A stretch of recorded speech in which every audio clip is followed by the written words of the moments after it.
Saludos a todos, espero que estén pasándola con la bendición de Dios. Para mí es un gran privilegio, una alegría poder compartir con ustedes y compartir estas enseñanzas que son tan importantes para la vida y la salud de la iglesia, aún para la vida y la salud de nosotros, los pastores que estamos al frente de este rebaño. Este día quiero compartir sobre el principio número 4 de la iglesia relevante. Hemos estado hablando de cómo es importante tener visión, pero los dos aspectos que creo que muy importantes son una visión alineada con el gran mandamiento de ir al mundo y alcanzar a los discípulos. Alineada también con su formación, su llamado, a lo que lo hace único a usted y que también concuerda con el propósito de Dios para esa gente específica para la cual usted ha sido llamado. Eso es una cosa muy importante. Y el desafío del líder en este caso es poderlo hacer que los miembros abracen esa visión. Ese es el desafío de su liderazgo.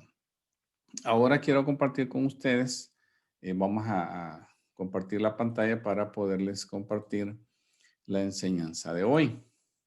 Hoy vamos a hablar sobre una iglesia que ayuda a sus miembros a crecer en madurez. Y aquí es lo que diferencia a una iglesia relevante. La diferencia es que la iglesia relevante no solo está trayendo gente, sino que está queriendo multiplicar discípulos. Y ahora vamos a ver cómo es que esto se puede lograr. Vamos a comenzar hablando que en lo que tenemos que enfocarnos nosotros cuando hablamos de transformación, de discipulado, es en sustituir las creencias de las personas para que sus conductas cambien. No es al revés. No es imponerles una serie de conductas, rituales y cosas así para que ellos crean cosas. No, es importante comenzar con lo que hay en la mente, porque hoy en día hay tantas cosas que la gente cree y que se conduce por ellas. Y muchos cristianos que no han sido discipulados tienen décadas de ir a la iglesia, pero sus conductas reflejan que no tienen realmente una convicción en la palabra de Dios. Esa creencia de si te hace feliz, entonces hazlo, es una cosa prevalente. De hecho, gente que deja a su esposa por otra persona por ese principio. Otros que dicen solo se vive una vez, así que date gusto. Y así pues da lugar a esto, a una promiscuidad sexual. Se dice que miles de enfermedades de transmisión sexual, miles de este tipo de enfermedades se han originado desde lo que se llamó la revolución sexual en los años 60. Entonces, no existían un montón de enfermedades que existen hoy debido a la promiscuidad sexual de las personas, el endeudamiento fuera de control, de pensar que me merezco, que tengo que hacer esto y cosas así. Las adicciones son resultado de creencias incorrectas que algunas personas sostienen. Entonces, eso es lo central de la labor pastoral en una persona que llega a su iglesia, la sustitución de la mentira por la verdad. Enseñarles que no crean a cualquier espíritu, sino someterlo a prueba, dice la palabra, porque han salido por el mundo personas que andan hablando cosas falsas, aún creencias dentro de la iglesia que no están avaladas, diría yo, por la palabra de Dios. Hay que probarlas, dice este pasaje. Entonces, esa es la labor pastoral, ayudar a los recién convertidos a establecer nuevas creencias basadas en la palabra de Dios. Las creencias en la vida determinan nuestras decisiones y nuestras decisiones siempre tienen consecuencias. El doctor Jim Wolf, fundador de Red Hechos 2, cuenta en el libro Amordazada la historia de un vuelo que salió allá de Filipinas y se dirigía hacia otra de las islas de este país. Ustedes saben, las Filipinas es una serie de islas allá en el sudeste asiático. Y resulta que por un tiempo los pilotos del avión se distrajeron, se comenzaron a hablar de problemas que tenían. El otro venía aconsejando al otro piloto Y cuando ellos regresaron a ver los controles del avión, era demasiado tarde. Se fueron a estrellar directamente a un volcán y murieron todos los pasajeros, hombres de negocios, gente del gobierno, una cosa tremenda. Entonces, ¿qué creían ellos? Ellos creían que todo iba bien, pero cuando vinieron a darse cuenta fue desastroso. Entonces, por eso toda creencia tiene consecuencias. Eso hay que tenerlo claro. Y es que la salud espiritual y emocional requiere reemplazar las mentiras que hemos creído con la verdad. Aquí le estamos dando material para mensajes, para capacitaciones, porque usted tiene que centrarse en eso. Tan es así que el Señor Jesucristo dijo 78 veces, de cierto les digo, enfatizando que era la verdad. 20 veces dijo, escucharon ustedes que fue dicho, o sea, escucharon este principio, pero yo les digo que lo sustituyan con este otro principio. Es muy importante descubrir las mentiras y derrotarlas con la verdad. Es la única esperanza para vivir una vida saludable, una vida que queremos nosotros conducir a los miembros de nuestras iglesias. Por esa razón es que los primeros discípulos se dedicaron a aprender y obedecer la doctrina de los apóstoles. Dice bien claro en la palabra que era una de las cosas que le daban prioridad. Eso nos dice que había hambre de conocer y la iglesia relevante comprende lo importante que es satisfacer esa necesidad de saber entre sus miembros. Y aquí es cuando nosotros podemos empezar a hablar de un proceso. La gente necesita ayuda para reconocer las mentiras que enseña el mundo a través de las películas y comerciales. Si usted pregunta a los jóvenes de hoy, me refiero, bueno, los que ven películas, ¿verdad?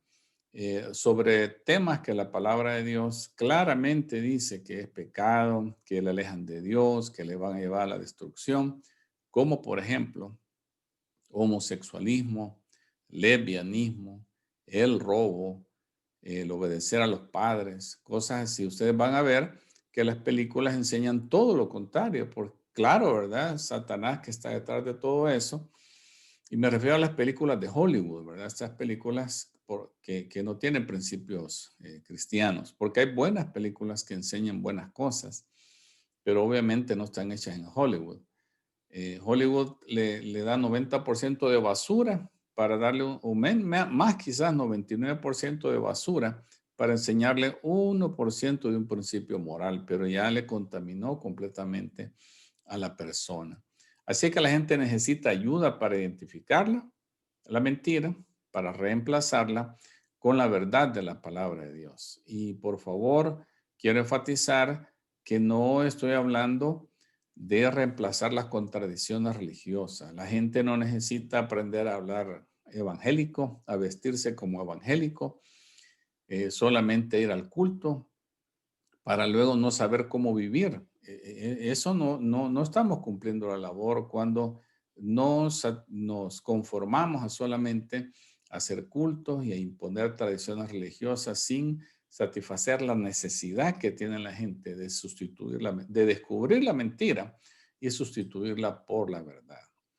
Tenemos que ayudar a nuestros miembros a conocer a Cristo. Esa es una labor muy importante. El apóstol Pablo decía que él deseaba tanto conocer a Cristo que no le importaba perder todo. ¿Se imagina usted qué deseo de conocer algo? ¿Está usted dispuesto a vender su casa, a irse a otro país para conocer algo? Eso sí demuestra que hay un deseo de conocer.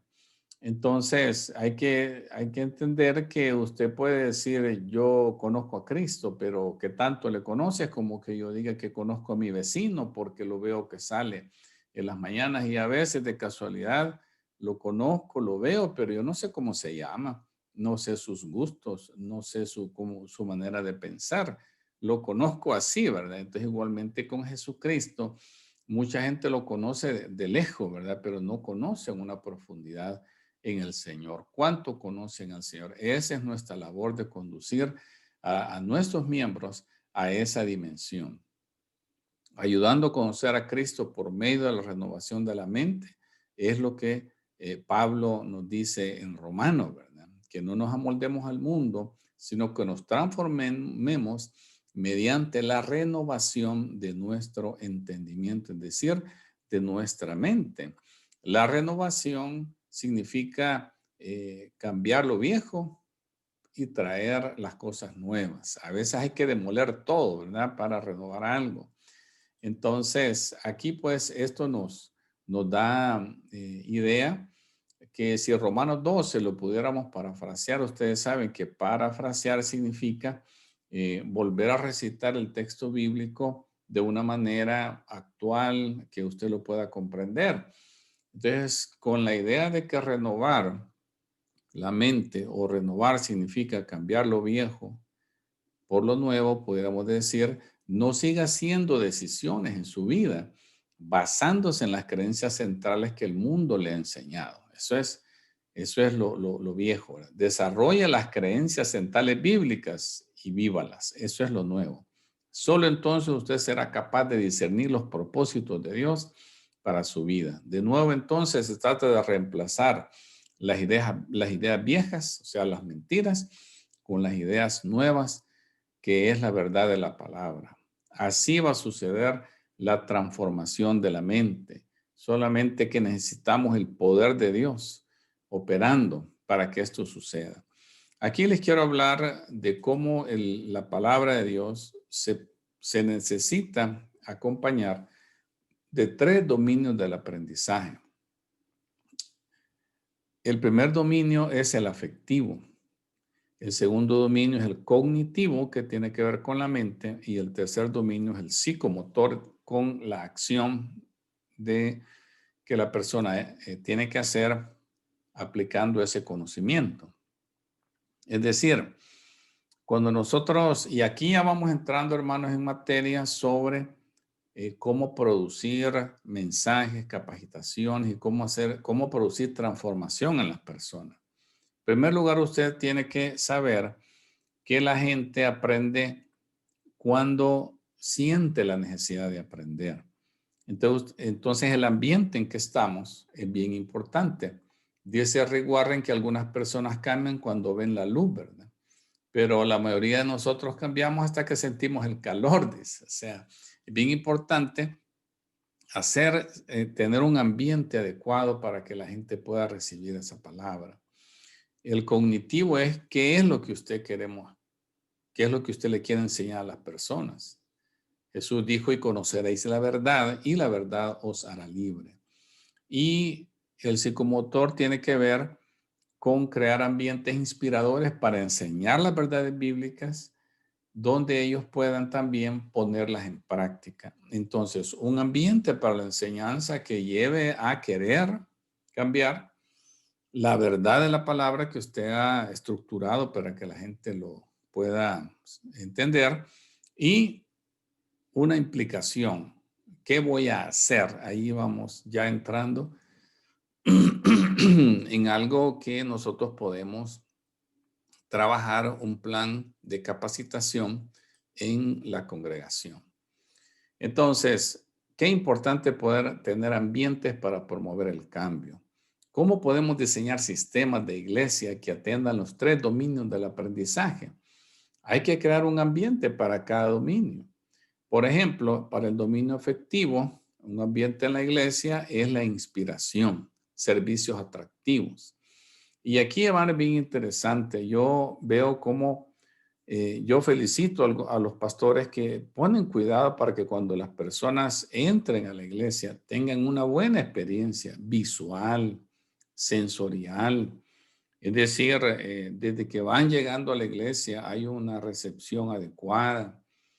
Las personas que reciben hacen sentir bienvenidas a las personas. La persona siente aquel afecto, entra a un lugar pues que está no solo aseado, sino que es agradable a la vista, y pues tiene una buena experiencia. Cuando pasa el predicador, pues le facilita la lectura de la palabra, no está parando a cada rato, sino que lleva un argumento. Las alabanzas están hechas en una manera que la persona se encuentra con Dios. Entonces, Usted ha creado un ambiente, no se conforma, pues no se conforme a lo que usted heredó de hace 30, 40, 50 años de su tradición religiosa y no lo sacramentalice, no espiritualice esas cosas, porque son cosas que alguien se inventó y en su momento fueron un boom, ¿verdad? Una sensación. Pero ahora estamos en otra realidad. Antes la iglesia era una iglesia rural y así es todavía en la mente de algunos. Quieren lo rural en lo urbano y eso ya no funciona.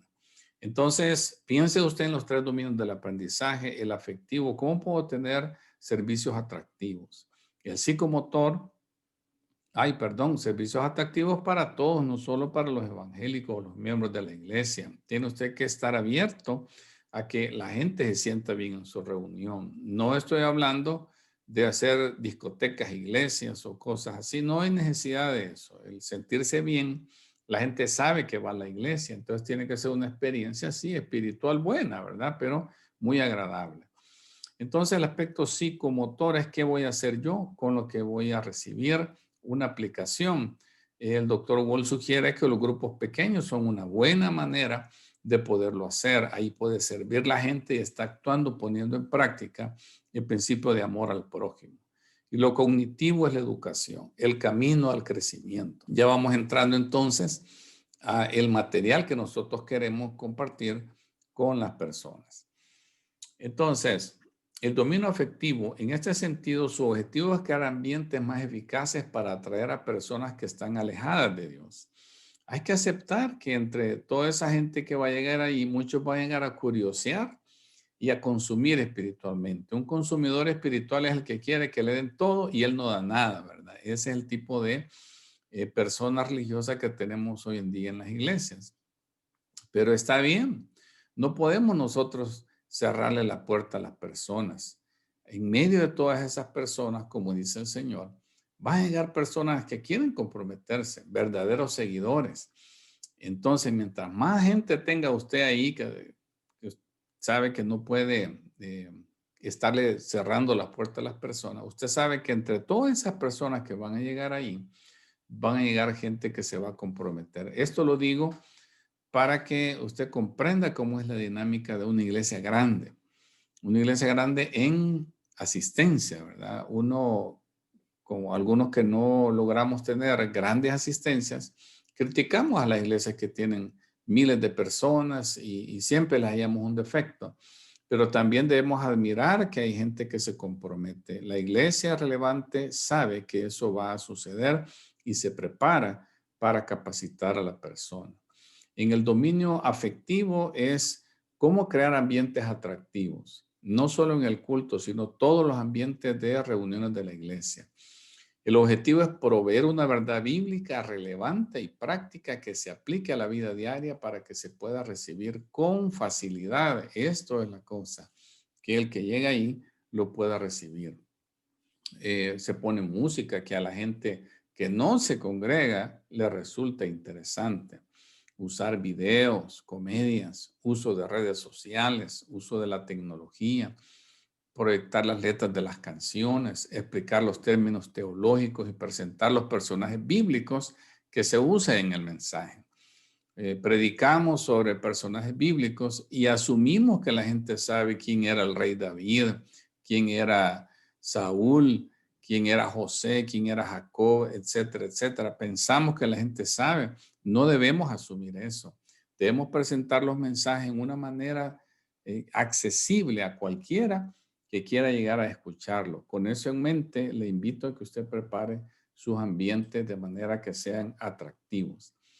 Y es aquí pues donde se ocurre esta dinámica. Este embudo que usted ve aquí son los servicios atractivos.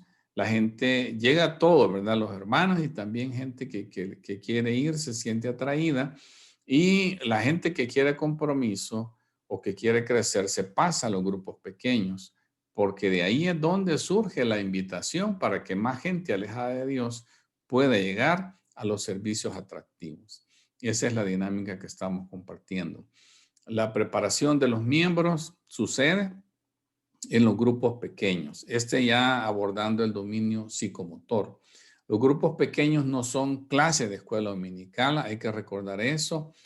Creo que hay muchas personas que tenemos la idea de que un grupo en las casas es un cultito, ¿verdad? Donde hay todo lo mismo que en la iglesia. Hay el que canta, el que recoge la ofrenda, el que predica, y entonces desnaturalizamos la razón del grupo porque lo convertimos en una iglesita y ese no es el propósito. El propósito es que la gente practique y reflexione y se vuelva gente reflexiva y que practique los principios que están aprendiendo. Tampoco son grupos donde vamos a estar solamente cantando, adorando al Señor. Todo eso tiene su lugar, pero no son esa la naturaleza de los grupos pequeños.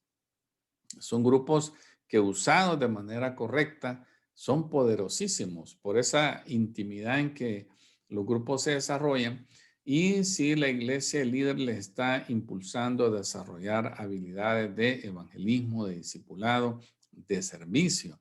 Son ambientes donde la gente convierte la inspiración en acción. Esa es la razón del grupo pequeño. Entonces, es importante que usted tenga definido el aspecto cognitivo en el sentido de qué es lo que usted va a estar enseñando.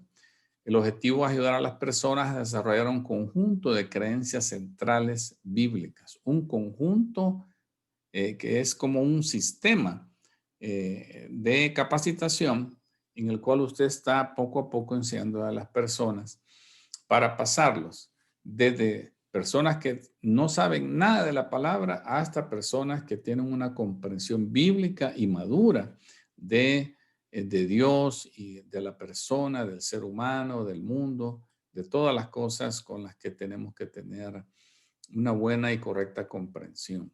Aquí les dejo, esto es una propuesta de Red Hechos 2 para diseñar un plan de capacitación. Ahora, debe saber usted que ya hay muchos planes de capacitación que usted solamente los puede copiar, ¿verdad? No tiene que inventar la rueda, pero si usted quiere hacerlo, esta es una manera de organizar. Por ejemplo, usted puede tener 3 niveles. En las iglesias les dan diferentes nombres, ¿verdad? Principiantes, es decir, donde se va a dar lo más básico, intermedios y avanzados sobre sobre el mismo aspecto. Esto puede durar 3 años, 3 semestres o lo que usted quiera. Por ejemplo, 7 áreas que la Red de Hechos 2 considera importantes que en la vida de un discípulo deberían de estarse abordando. El primero, la vida cristiana, ¿verdad? ¿Cómo es vivir la vida cristiana? Hace 3 niveles.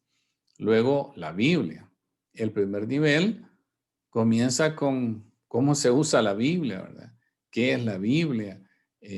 ¿Cuál es su mensaje general? No se llega a tanto dominio de la palabra. Y ya en el intermedio, pues sí, ya se le empieza a hablar de algunos aspectos importantes de cada libro y de avanzados, ya pues les estamos enseñando términos teológicos y quizás preparándolos para que puedan compartir la palabra de Dios a audiencia, ¿verdad?